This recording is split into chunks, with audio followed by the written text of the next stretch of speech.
We've got 3 great topics for you this week. The first one is, do you really know who your customer is? Then we'll talk about building world-class data teams. And finally, we will share some results of a recent survey we published this past week. So stick until the end of this video to get access to those results. Now, if you remember the conversation we had last week, we talked about the importance of driving value as a data team.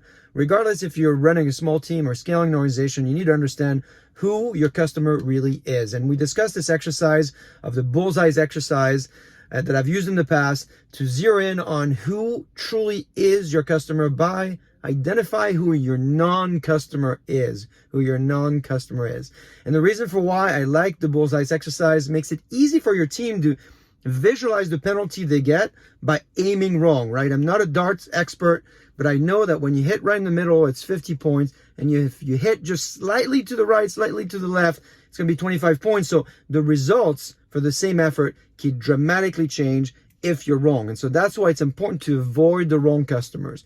Now, many of you have reached out to me about the model. Love your feedback. Keep coming back with more feedback so we can improve the tool. But I appreciate the fact that many of you can see themselves using it. Now, this week, I want to go one level deeper.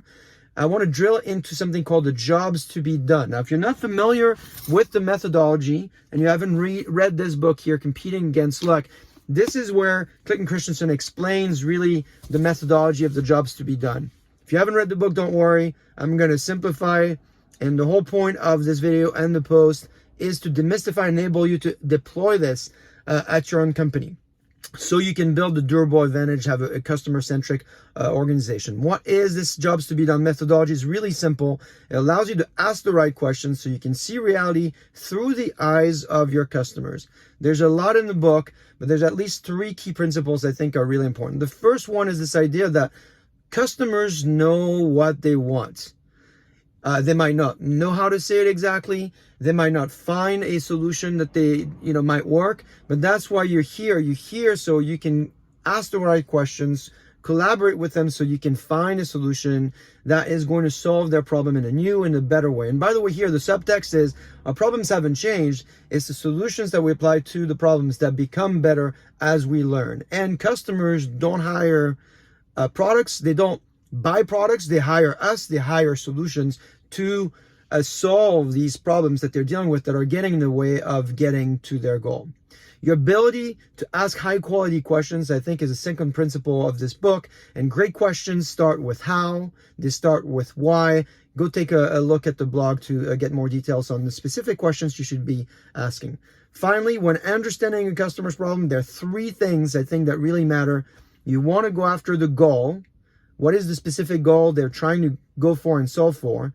What was in their way, meaning what is the circumstances that they have to deal with that forces them to accept trade-offs on their way to their goals? And then finally, what is the impact that they're looking to make with the solution? So now this connects really well with something that we've been talking about, which is when I build a team, might be a business team, a data team, how do I assemble people so they can really see the reality through customers? And I was discussing this week with the data leadership team of Wells Fargo. So this post is also a little bit for them because we discussed the important roles that they needed to hire in order to build this exceptional world-class data team that they're building. And we kind of narrowed it down to a few roles. The first one is the data product manager. This is the CEO of your data team. They chart the roadmap. They own the execution. They're accountable to the impact metrics. There's a great blog by Ben Horowitz called Good Product Manager, Bad Product Managers. That is, for me, the reference for that job. The second role is the program manager. Now, that's the person who is working with the data PM to drive the milestones, foster the collaboration. They want to drive clarity as we go through the execution process. Who owns what? Who's accountable for what? Who's a collaborator? Who is an informed? Who is a decision maker, etc. Then there's the UX leader. They partner with the rest of the team to really kind of clarify the jobs to be done. What is the customer going through, and how do we make the UI the best UI for the customer? And you might have heard me say that before. The best UI is no UI. You want to remove the friction points that are unacceptable.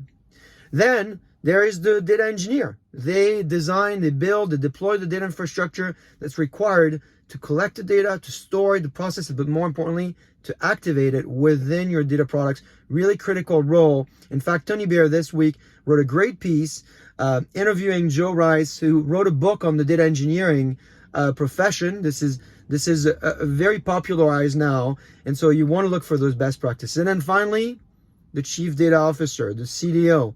They collaborate across the organization, up, down, sideways. They want to provide a simple, principled, cohesive vision for the products that this data team needs to output. They're going to give you the budget, they're going to give you the headcount, and they're here to protect the team from distractions. So those are the 5 essential roles. Often when you think about these roles, you also question what is the right ratio. So for instance, how many PMs, how many product managers should I have to the number of engineers?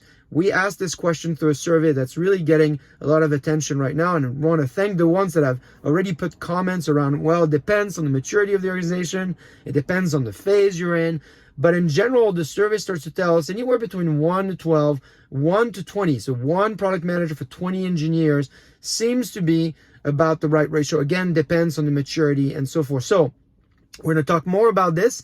In the meantime, I hope you find all these resources helpful.